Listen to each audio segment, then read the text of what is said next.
visita ao Brasil. Luiz Rubiales renuncia ao cargo de presidente da Federação Espanhola de Futebol. Estados insulares pedem por proteção dos oceanos. A guerra contra as drogas fracassou. E ainda PF iniciará a fase de checagem de indícios e provas fornecidos por Mauro Cid. É a partir de agora, no seu, no nosso. Boa tarde, menino.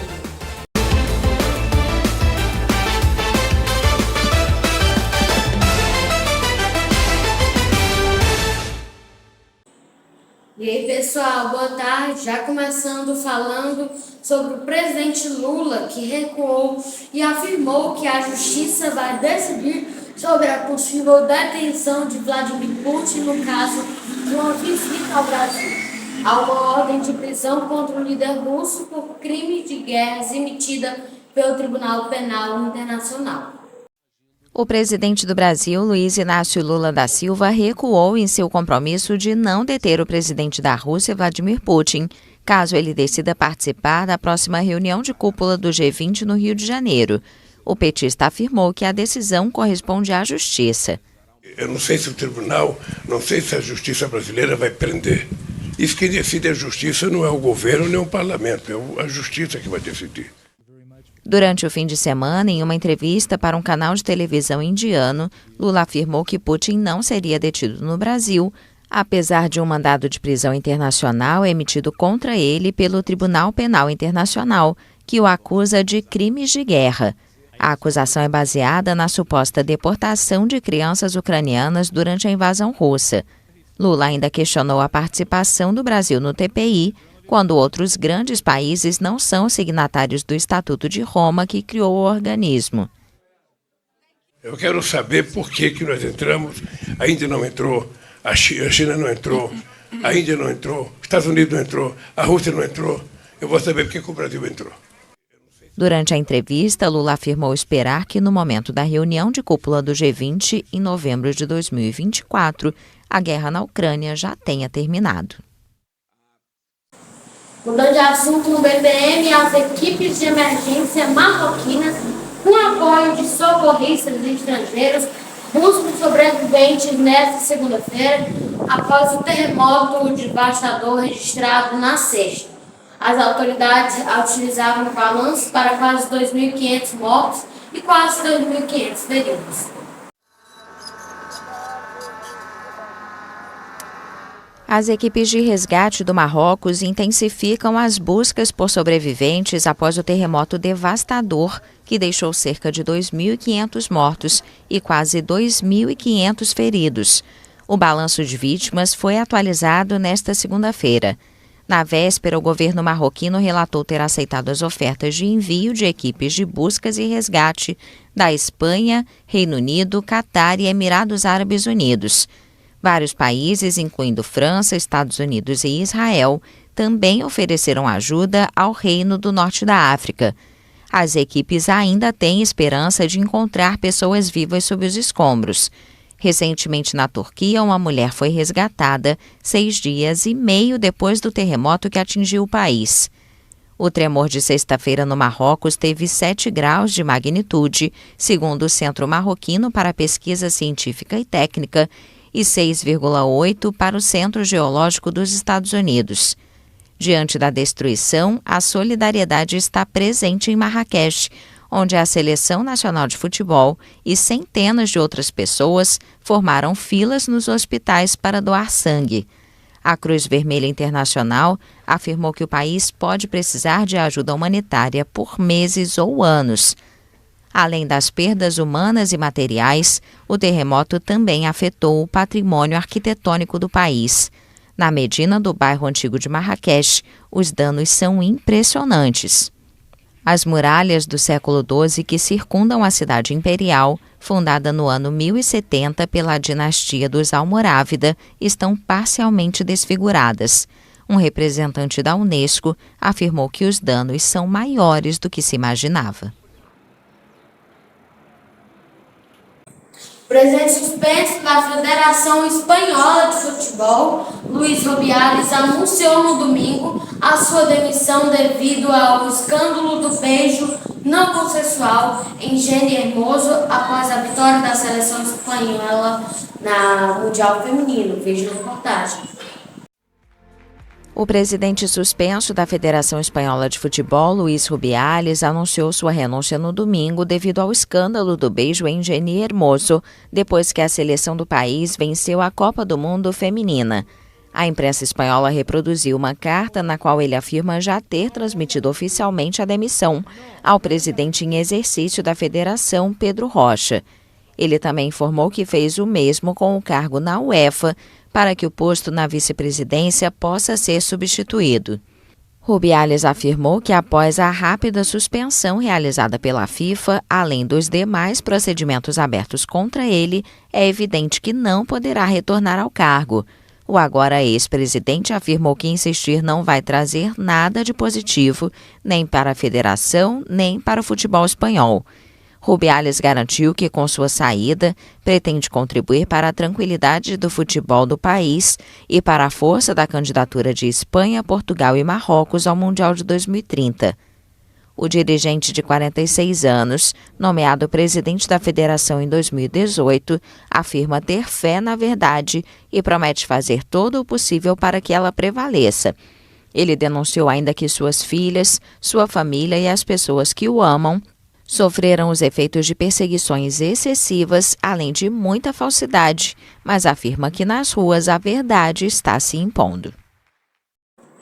Agora uma pausa bem rapidinha e a seguir, estados insulares pedem por proteção dos oceanos e ainda a guerra contra as drogas fracassou. Intervalo rapidinho, não sai daí que nós já voltamos.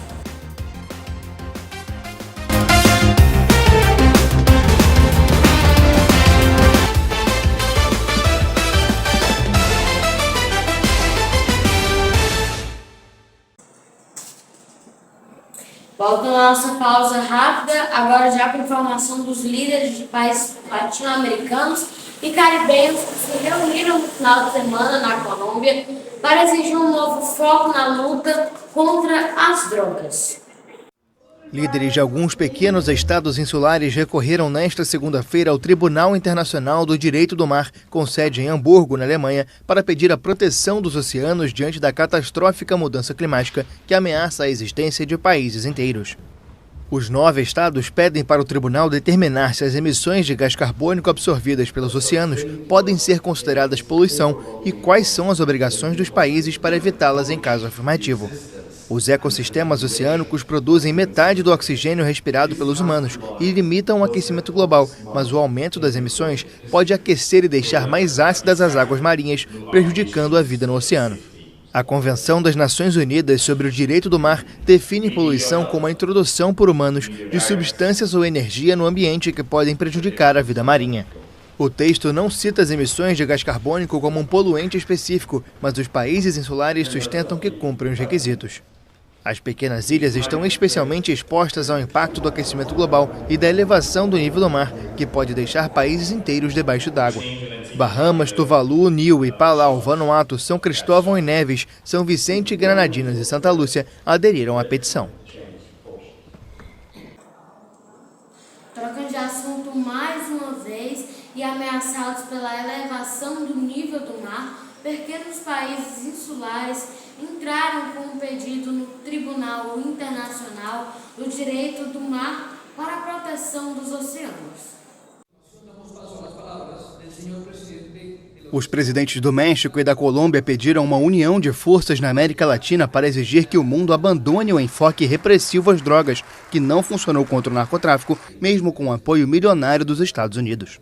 La política llamada guerra contra las drogas ha fracasado.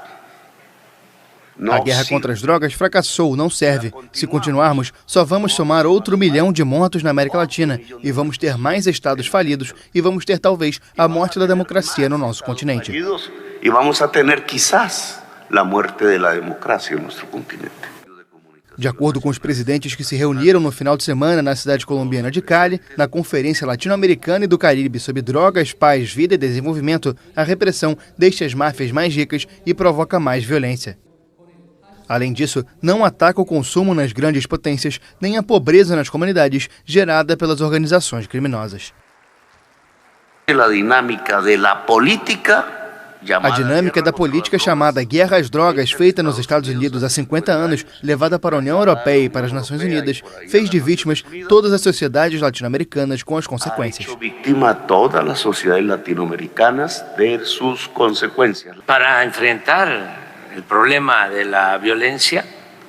Para enfrentar o problema da violência, é preciso oferecer empregos, bons salários, atender aos jovens. Buenos salários. Atender a los jóvenes. Representantes de 20 países concordaram em exigir um novo tratamento mundial à questão das drogas. Depois de meio século de luta contra o narcotráfico, a Colômbia ainda é o maior produtor mundial de cocaína. No México, a espiral da violência deixou mais de 350 mil mortos desde que o ex-presidente Felipe Calderón declarou em 2006 a guerra aos cartéis com a participação dos militares.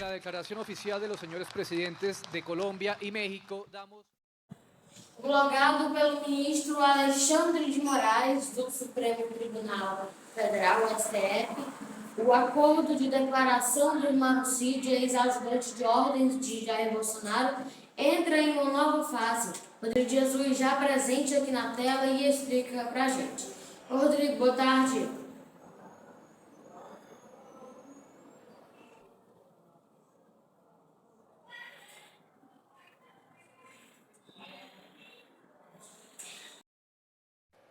Pelo ministro Alexandre de Moraes, do Supremo Tribunal Federal, o acordo de delação de Mauro Cid, ex-ajudante de ordem de Jair Bolsonaro, entra em uma nova fase. Segundo pessoas que acompanham a investigação, os principais esclarecimentos já foram prestados em depoimento e a dinâmica agora passa a se concentrar na checagem e busca de colaboração de provas ou indícios fornecidos por Cid à Polícia Federal.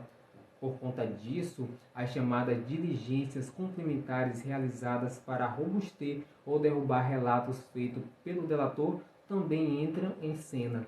A delação de Mauro Cid é o maior rombo já desferido à fuselagem de Bolsonaro, admite aliados. Cid era uma espécie de sombra do ex-presidente, acionado a todo instante para resolver pendências de ordem política ou pessoal. Ele está umbilicalmente vinculado aos 3 principais eixos da investigação até aqui, como a fraude no cartão de vacina, desvio de presentes valiosos e articulação para tentar um golpe após derrota nas eleições de 2022.